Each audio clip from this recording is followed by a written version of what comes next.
Welcome to Endless Opportunities, the podcast where we explore life with neurodiversity and chronic health conditions.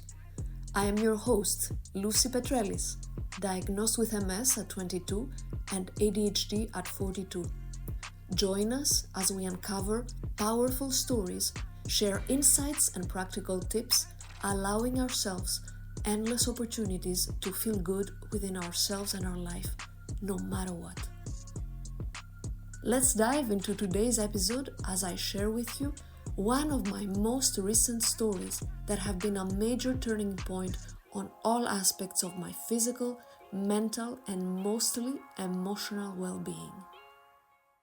A few days after Christmas 2023, my life changed forever, and finally with a positive outcome. Just a bit of the context, I have been living with multiple sclerosis since 2002. Since the age of 22. I have been also living with ADHD since probably all my life, which by this time would be 44 years. And I have been diagnosed officially with ADHD around the age of 42, if I'm not mistaken, a couple of years ago. At least the last decade of my life, I have focusing on how can I get better? What can I do to feel better, especially with my MS symptoms? So I was focusing a lot on nutrition. I was experimenting. I also started to work out slowly in my own way, in my own pace, and I had started to feel much better. But I always felt that there was this limit to this much better. For sure, I was never as good as I used to be in the past, but no matter what, even this new much better was still feeling satisfying to me because I could see an improvement that I discovered on my own, step by step, through trial and error. For the physical activity, my life partner helped me to understand a bit more how I can build muscle, some exercises I can do, and everything started with one rep, and then resting, and then another one, and then resting. I had then improved a lot. I even managed to go back to my favorite sport, which is snowboarding. And this was a very big turn in my life of look where I've been, look what I've managed. When I was diagnosed with MS, I had lost the ability to walk, which you can imagine that not snowboarding was in my dreams, but not even walking at that phase. And after walking, I increased to go up the stairs, even to running, and then to snowboarding. And to have the strength, actually, to be standing up and to do things of daily life, like cooking, like ironing, like going for a walk, like working, like whatever, enjoying without having always difficulties. So I was very proud of the efforts I have made and the progress, and I was feeling that that's it. It's already good. It's already more than I could imagine. The only problem is that, unfortunately, even though my body was starting to feel much better, my mind, in terms of focus, was not good. And as an example, since the last 4 years of my life, I am a life coach. Whenever I have a coaching session, in order to be sure that I can deliver the best possible way and to be my best self during this session, I have to plan ahead. And planning means resting. I need to rest as much as I can. So when I show up in my session, the other person receives the best of me, so I can really help them. This was a solution that worked. If I would make sure I'm rested enough, then there was no problem at all. But to have to plan every minute of your day in that way is really exhausting. And I thought this was the only way. I cannot change that. Also, another big struggle I had was my emotional world was not stable. I had a lot of fear, existential fear, fear for the future, fear of my own worth as a human, a lot of anxiety, a lot of difficulties on staying on my own and feel confident and strong. So let's say that this was a big struggle for me and also for my partner. I had to do my best to not stay alone too long, so we are together, because when we are together, nothing can go wrong. This is what I felt. I needed this person next to me to reassure me. So you can see these are a bit restrictive ways of living. I managed to live and I was fine, but still with compromises and ways to always try to adapt so I feel fine. The truth is that I thought that was it. This is how my life is. This is how it was, and this is how it's gonna be. I've been into self-development for so long, always trying to feel better, understand more, learn new things. And still, after all of that, I had reached a point that the growth was not too big anymore. stuff started to come back. Like, I've heard again the same things. It's not the first time I hear it anymore. And always from what I hear and what I understand, I take the part that makes more sense to me. I'm not just copy-pasting what I hear. So the things I kept hearing at some point repeated themselves. So my growth was a bit stable. Every year I felt growing more, but still not at the level I wanted. I felt I was a bit as a prisoner in my own life and in my own body, in my own self. I could not do everything that my mind wanted me to do and my heart wanted me to do. There were always obstacles, always something I needed to overcome in order to go further. And this something could have been of any nature. The thing that always kept delaying me was the emotional part. This emotional part that was like a big iron ball attached to my leg that did not let me move forward, that did not let me run or fly. And I always thought that this is how I am. I'm sensitive. I take things inside of me. I keep inside of me all of this stuff. I cannot be free. I will never manage to be free. Until 3 months ago, that something changed my whole existence. Probably now you're thinking, oh, what could it be? A huge thing that happened that changed everything. We're always trying to find solutions in something very different or something extraordinary, shocking, and wow, look, it's magic. Something huge must have happened. And what have really happened is that 3 months ago, my best friend from Greece, a little angel human, she has sent me a podcast to listen to. And we usually exchange interesting information to contribute to each other's self-development and some interesting knowledge. And some days later, she wrote back and she said, "Did you listen to the podcast?" And I wrote, "Of course not. I forgot." That's the problem with ADHD, mainly. The memory is so bad. So after that, I said, okay, if she's insisting, there must be a good reason. Then I tried to listen to it. But because my focus was so bad, I could not sit and listen. And also this podcast was 2 hours long, so it was impossible to sit and put my attention to it. The next day, again, I pressed play, I tried to listen, I couldn't. Third day that I finally somehow felt better. I thought, okay, today I won't do anything else this morning. I have some energy and clarity. I will listen to this podcast finally. And I did. I heard this podcast with a guest. It was this doctor from the US, Dr. Mindy Pelz. She was talking about hormones, women hormones, and intermittent fasting and nutrition, and how much it can really change your life if you do things differently. And the things I heard, I have to tell you honestly, because it was the very first time I was hearing a vocabulary that when you don't know it, it can scare you. It's not like a regular vocabulary. It has a jargon that you need to sit and understand and explore a bit further. So the first time I heard so many terms she said, I was like, what? What on earth is she talking about? It's so complicated, I don't get it. But still, between all of these I don't get it, there were quite many, there were some stuff that truly made sense. And all had to do with food, with nutrition, with not only what we eat, but also the intervals of that eating and how many hours we should not eat, or to actually to try and see how is our body feeling with eating less hours within a day. Where I come from, my beloved country, Greece, the thing that people do the most is to feed you more and more and more and more. And if possible, more. This is like the proof of love, is the proof of hospitality, of generosity, of everything. And also, if someone does not feel good, but it's because you didn't eat. That's why you don't feel good. So eating is something that, for me, represented health, which still does, of course. But now I understood a whole other level of food, of eating. And basically, what I understood through this podcast, and after through putting it in practice on my own, through my own way, following my own body, is how food is not pleasure, full stop, or food is not replacing boredom, full stop. Food is to fuel our body and our mind. The only and first reason we should put something in our mouth is to fuel this machine. We are expecting from this body and mind and soul to do all the stuff we want in environments that are horrible for the body, and by that it could mean anything. To be stuck in traffic, to be on your phone all day, all of that. We're not meant to do this shit. This is not the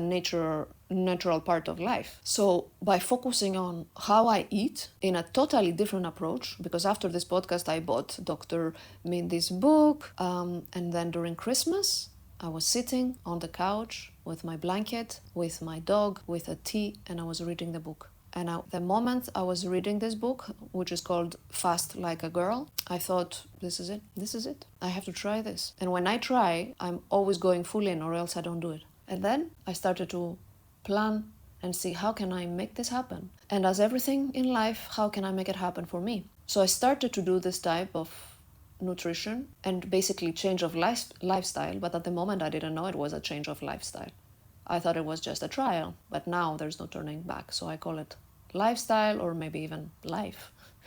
So I started to put in place the different things in my own way through my trial and error process. And within 3 days, my mind did, I don't know what the heck happened in my system, but I already felt so much better. Even after 3 days of eating less hours, which means having a bigger fasting window. And the hours I was eating, I had completely taken out some ingredients, which for me now I really believe are poison, which are any type of sugar, even coconut sugar, that this is what I was consuming. I took it out of my diet. Anything with gluten, anything processed, most of the dairies, and now because I do have some lactose intolerance, I do eat some stuff, but with lactose-free, like cottage, for instance, and yogurt and quark, and also no alcohol.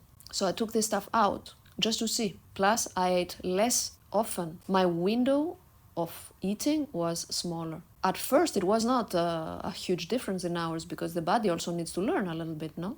We need to give it a chance to adapt. And every time my belly was growling, what is the word? Telling me, oh, I'm hungry, please. I was saying, if you're hungry, go eat some butt. You'll be fine. If the body is hungry, it could go find what it needs. We don't need to feed it just like that. What is it, LJ? Eh? My angel dog? What is it, my little angel? Oh, my baby. Oh.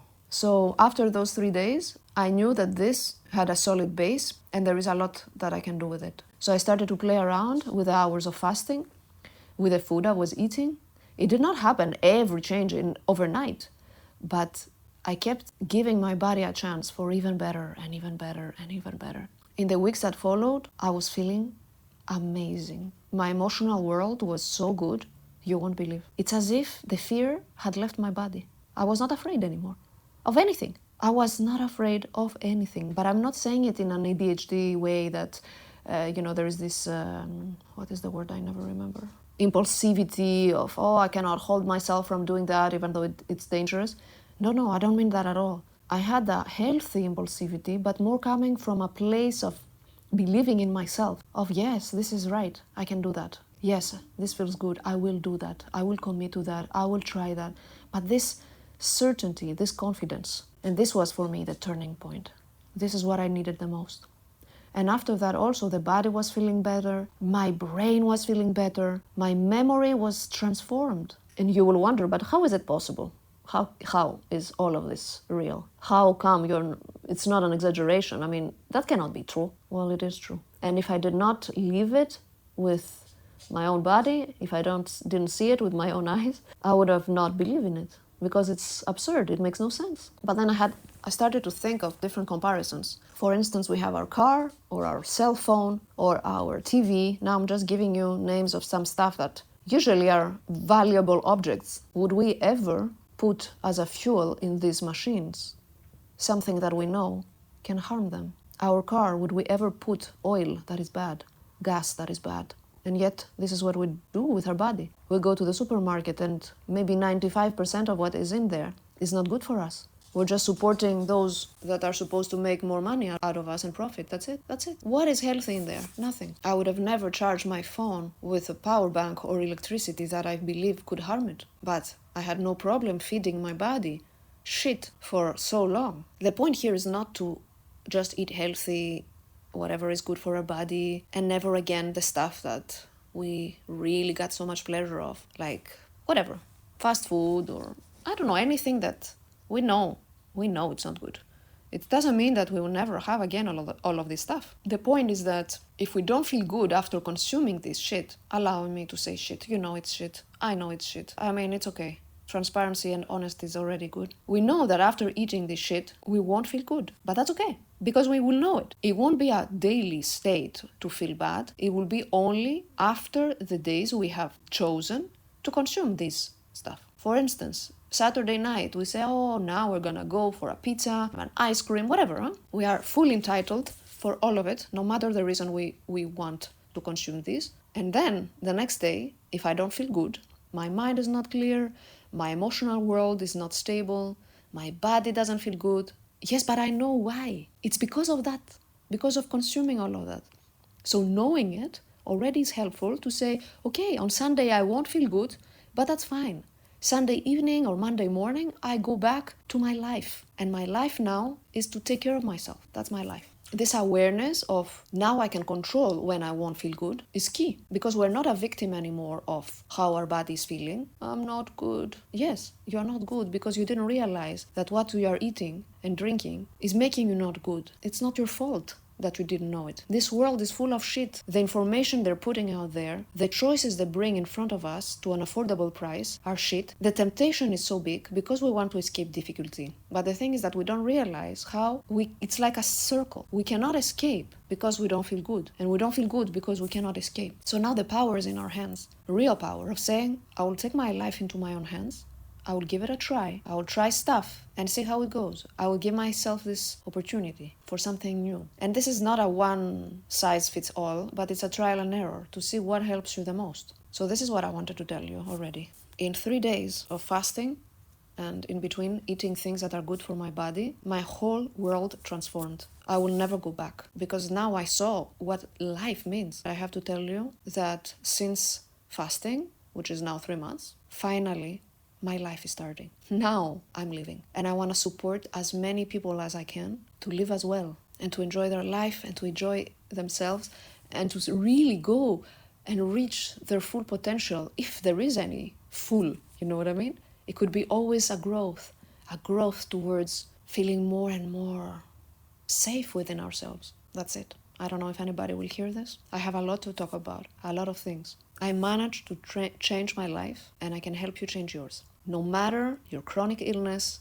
your mental health, no matter your goals. Maybe you don't have a chronic illness, which of course I hope. But if you do, or if you want to prevent it, I'm here for you. My name is Lucy Petrellis. I'm a coach. I mostly focus on supporting individuals with multiple sclerosis and with ADHD. Stay tuned, and I hope you can come and follow me so we can be connected. And I hope you will give yourself endless opportunities to feel better, to enjoy your life, to do things better in a way that are more aligned with who you are. But in order to see who you are, you need to feel good. And to feel good requires some actions, some simple actions. And I can help you with that. I wish you all the best, no matter where you are.